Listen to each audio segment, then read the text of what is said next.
Hello everyone, in this video I'll be showing you an OP Pure 12 Hexblade Warlock build in Baldur's Gate 3's patch 8. This is a very powerful subclass and we're going to keep it fully Warlock with no multiclassing. So I'm actually going to show off a very cool build because this is quite powerful. The two best cantrips in the game, Eldritch Blast and Booming Blade here. We kind of need both of these. Melee and spellcasting is where this build actually both excels in. So Booming Blade, obviously a huge boost to our overall damage. And we're going to stick with, obviously, the Hexblade Warlock here, which gives us the shield spell, which is good early game. It loses its oomph later on since we only have 2 spell slots and eventually a third one. And then we also get the Wrathful Smite. We got our Bind Hex weapon, which lets us use Charisma for our weapon scaling. We also get the Hexblade's Curse here, which will increase our critical hit chance against one target. Later on, we can create a ghost if we take out this target. And we can also apply the Hexblade's Curse with our Hex weapon. We also get Martial Weapon Proficiency and Medium Armor Proficiency, which is really great. I think that the best spells early game is Shield for just the extra survivability, and then the Hex spell, because you can apply this on an enemy, and if you attack it multiple times, it's a lot of extra damage that you can apply to it. Armor of Agathis is another good choice too, if you like the extra armor, but now we can go with 17 Charisma if you got the Hag's Hair, take it up to 18, that saves us a feat. Otherwise, a stat spread of something like this can work well. We can swap our dexterity down to constitution, because if you have armor that can only add a +2 from your dexterity modifier, you're going to keep your dexterity at 14, and then put that extra point into constitution like this. However, I think it's a little bit better, because dexterity is super overpowered in Baldur's Gate 3, adding to your initiative, so I'm going to go with the dexterity 16, 14 constitution, and 16 charisma, mostly increasing our charisma there.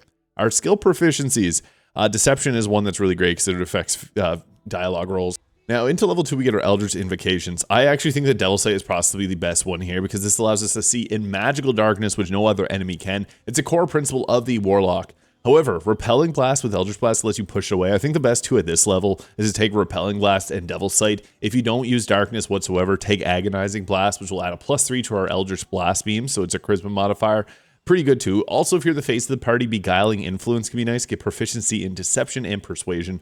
I honestly think, though, Devil Sight is just super overpowered. You can have one of your teammates shoot an arrow of darkness, and then you can hide in that area and you're safe.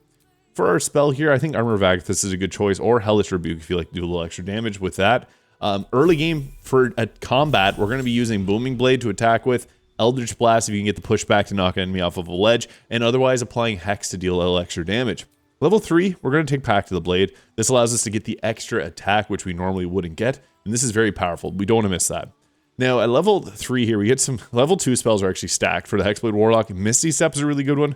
Mirror Image will increase your armor class by 3. But I think the two best here are Shadow Blade and Hold Person. I also like Darkness because with Darkness, we can also see in it. So we can set up Darkness. Shadow Blade is powered up by our Darkness, which leads to a really powerful combination.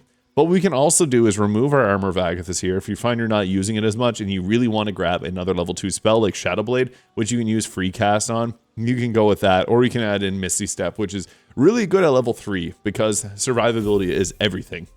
And I think a Misty Step just gives a bit more survivability than Armor of Agathis would. Level 4 gives us another cantrip here, and I think Mage Hand is very valuable because you can drop potions as a free action, your hand can throw them to you, and it just gives you the ability to be somewhat of a pseudo healer. Minor Illusion is also great though because you can use this outside of combat to group enemies together. And the other ones you don't really care too much about because we got Eldritch Blast, but Bone Chill to stop target from receiving healing can also be decent. For our next level spell, as mentioned, Shadow Blade and Darkness are two very powerful spells, and Mirror Image is also quite nice as well, so you could potentially go with that if you prefer. And for the first feat, since we're heavily bound to our Charisma, we're going to increase this for better weapon attack rolls and better face rolls too. If you're talking to someone, you're going to have a bit better time with that. Level 5, we get our extra attack, which is really strong. Now we can attack twice with the Shadow Blade. It's going to be the highest possible damage. If you don't like Shadow Blade, you don't have to use it, but it is very powerful. Once we get to level 5 here, we get level 3 spells like Hunger of Hadar. Hunger of Hadar is most potent once we're level 5. It tapers off after that because this doesn't upcast. It blinds targets and it deals cold damage at the start of their turn, acid at the end of their turn. So you'd actually get a decent bit of damage out on an enemy in a turn. It's nice. Now we also get to take our Agonizing Blast here to add our +4 now to our Eldritch Blast. And our Eldritch Blast will hit twice, so that's an extra +8 to damage. It's quite nice for just a simple choice like that. Eldritch Blast is really good. Level 6 gives us our Accursed Spectre. Now, a little note here, if you're using the Illithid ability of the Call of the Week, this actually will not allow you to summon your Spectre, because it's not truly you taking out the enemy. So anything that could potentially add extra damage onto your attacks may end up interfering with the Accursed Spectre. So just a little heads up on that. I've seen a lot of comments in the past about that not popping, and that's the reason. Now, next we got Counterspell or Fear. Counterspell is really good just to have because sometimes there's going to be a spell that is going to destroy your run and you need to stop it. That's what that's all about. Level 7 gives us another choice of spell. We got level 4 spells this time. Now, one that I like on this build is Staggering Smite. Now, hear me out on this. This is not normally a good spell. It's a new spell that they added in patch 8. This will possibly stagger the target, can't take reactions, more likely to miss. That's not what we care about. What we care about is that 4d6 of psychic damage, because with the Resonant Stone, we can double all of our damage. So potentially, we could take our Shadow Blade, which is a 4d8 once we get to a higher level of psychic damage, and then a 4d6. So that's 48 plus 46, doubled. So it's a lot of damage. You don't have to take this. You could also go with Greater Invisibility, or if we can go back, Fear is a really good spell. Mirror Image, and even taking Armor of Agathis or Darkness works well too. This is just going to be the strongest way. I also like to take Dreadful Word and get Confusion. Confusion is a very underrated spell, and this can shut down a lot of enemies all at once. But you could also go with some of the other options if you prefer them. Even, again, Beguiling Speech is pretty nice too. Into level 8, we get another feat here. So this is where we can max out our Charisma. If you took the Hag's Hair, you can take the Alert feat instead. So I'm just going to go right ahead, add that Charisma. If you already got that boost, go with the Alert. And for the spells here, we already got really everything that we need, so we can go back and start grabbing some of the earlier ones. Mirror Image for the +9 to AC is kind of nice. I also like Darkness. You can also, if you're a drow, you can use your Racial Darkness, not to waste your spell slots on it. And then you can leave that for something like Greater Invisibility. Fear is another good spell though too, so don't be afraid to take something like Fear. I like to have a little extra stealth in here since we got medium armor, we can stealth in it. It's probably a good choice to do that. Now we also get one of the most powerful spells in the game, a Cone of Cold. This is amazing, level 9, take it, just take it. And we also get Minions of Chaos. You can cast Conjure Elemental, and you can use a staff to get a free casting of that. So big thumbs up from Jay. Do it that way. I'll show you how once we get to the gear. And level 10 gives us our Armor of Hexes. So whenever you have the Hexblade's Curse on an enemy, you can possibly nullify the attack as a reaction. This has a 50% chance of working, so you can basically get a free hit. And it's really nice. 50% chance is very generous. I should also mention Friends is a good cantrip if you're the face of the party. I'm at this point going to grab Minor Illusion, just super useful to have. And then also Banishing Smite can be kind of nice. So it's nice just to have that extra smite. I also like Hold Person or Hold Monster there if you want to go with something like that. But Banishing Smite can be pretty effective, I'll be honest. It does require your concentration though. Level 11 gives us a Mystic Arcanum. Circle of Death is always a good choice because it does damage in huge areas. Necrotic damage does kind of suck, but it hits pretty decently. And it's a large area of effect. You don't have to take this though. The best one I would say is probably Eye Bite because you can continually keep blinding targets every single turn for 10 turns. But that is literally what you do once you get this. So every turn you're just going to keep popping Sickness, Dread, etc. So it eats up your concentration and you're not going to want to cast anything else while this is active. Create Undead is actually probably the true best option because you can get an extra mummy that has 84 health and can do a lot of extra damage on the enemy. I have the Dawnstars Necromancy spell, so that's why I have those extra spells there. I'm going to grab Circle of Death, but Create Undead is also a good choice too. And for our next leveled spell, I think it's a good time to go back and grab some of the ones that we didn't grab earlier, like Armor of Agathis, which upscales quite nicely since we have a lot of level 5 spells. Now we get our last Eldritch Invocation, which is Life Drinker. So they actually changed this with patch 8. Attacks me with your weapon deal additional necrotic damage equal to your Charisma modifier. Previously, it had to be your packed weapon, but this now applies to whatever weapon you're using. So we now have +5 necrotic damage on our attacks. That's great. We'll also go back and take something like, you can take Hold Monster, really powerful spell. Or Darkness, if you need Darkness in a pinch, it's nice to be able to do it, but you can also just use a hand crossbow and shoot an arrow. Mirror Image also being a good choice. If you want something, Banish is also not bad if you want that. And we get to take a feat. I think Alert feat works well because we can set up first to make sure that we're not going to get hit by the enemy by using Darkness or Hunger of Hadar, and that's just a really good way to start off combat. Warcaster can be good too because it gives you advantage of holding your concentrations if you prefer, but I think that actually just going with the Alert feat makes a lot more sense.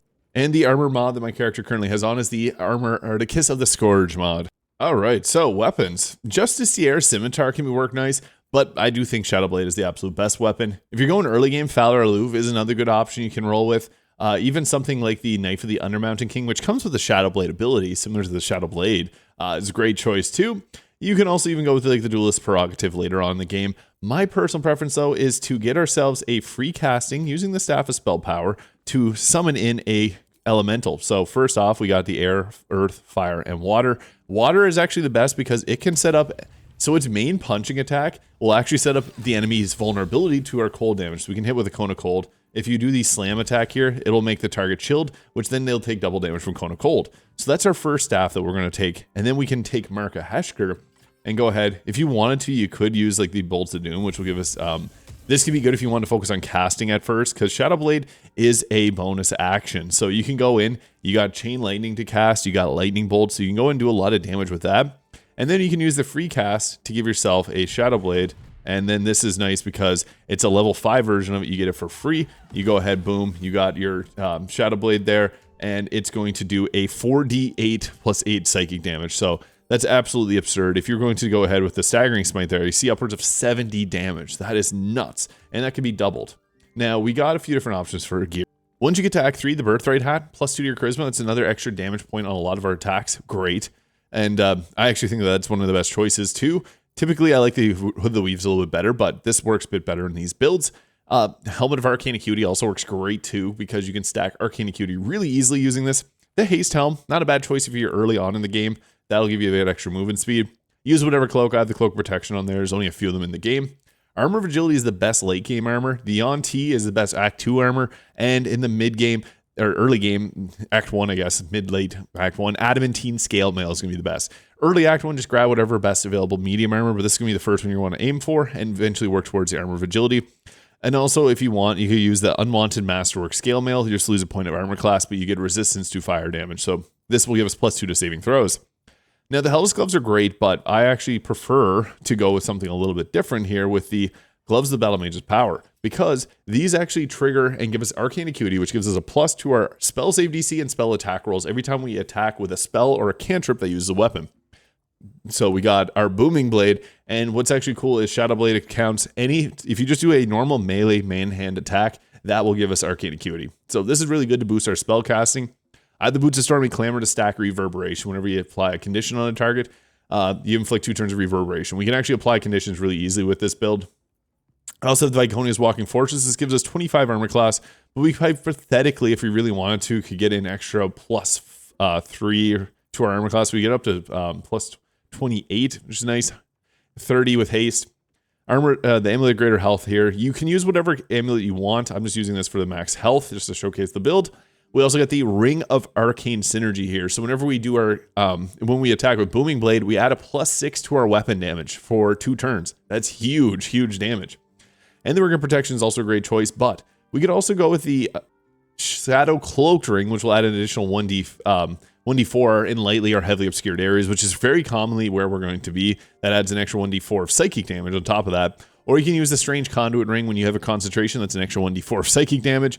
I also like to go with something like the Ring of Elemental Infusion, which doesn't work in Honor Mode, but outside of Honor Mode, when you do Booming Blade, that's an extra 1d4 of thunder damage on your next attack. But I think that the Shadow Cloaked Ring just ends up being better because we're going to be in darkness or lightly obscured areas often, so may as well get that extra damage in on the enemy. All right, now, first off in combat, we want to get our Shadow Blade from purple to blue, and that's what we're going to do this by doing a Booming Blade here, which will give us the Arcane Synergy. So after attacking with this, our sword will now be blue, as you can see there, which is a good sign. Now, next, we need to set up our defense somehow. So our first weapon attack was on that Shadow Blade, which gave us an extra boost to our Arcane Synergy and Arcane Acuity. Our next attack, I would actually, as silly as this may sound, use an Arrow of Darkness. This gives us a pocket of safety so we can go hide out in, and we're now safe. We also got a plus 2 to our Arcane Acuity, so what we can then do is we can spellcast if we wanted to. I would recommend doing something a little bit different, but if you want to, you could drop a Hunger of Hadar right at the edge of your darkness, which actually works out really well because they're going to have to damage themselves to get in range of your attack, and it's just going to blind them as well. And finally, what we're going to do is actually apply the Hexblade's Curse to an enemy. 100% chance, boom, we now have that on them. And it also applies Reverberation stacks too, so that's great. Hide in our darkness, we're immune to being blind because of the Devil's Sight, and we're good to go. And then we will just continue the struggle. As mentioned, we want to use the Slam attack with our Myrmidon here, or Elemental, because now it has the chilled status on the enemy, and that means that they are going to take double cold damage. So if we can, they'll take a double cold damage from the Hunger of Hadar, but also our Cone of Cold. So we have this target here that is weak to cold damage, so that's where Cone of Cold becomes a very powerful spell, because sometimes you can hit many targets with it and do tons of damage. That was able to take out 2 targets with that. Perfect. Now we gotta go and do our melee attacks, because that's really where this build shines. We want to draw them away from there, so we're just going to go off over here, I'll always use Booming Blade at least once per action. I have haste on my character here because you can then go ahead with another Booming Blade, which is just awesome. I did a spell, I guess, so that was one of our actions. Another attack there, 62 damage, plus our Life Drinker ability, crazy damage. And I guess we took out our Hexblades, we took out the Hexblade's Curse, so we have to do a short rest before we can use it again. This target is the one with the Hexblade's Curse, so a prime target to apply our chilled condition on as well.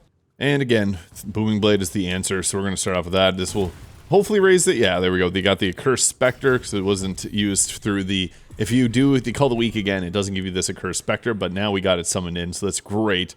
And then we go ahead here, go for another attack. This is going to obviously one-shot them. Boom! 92 damage. Insane.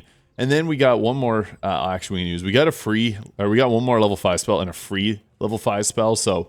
You can go crazy with some things like Banishing Shots or the Staggering Smite can actually put out some pretty crazy damage. Or if you want to just not use your spell slots at all, Eldritch Blast is never a bad choice because of the pushback. Such a valuable option. That took out one of them and applied Reverberation to another.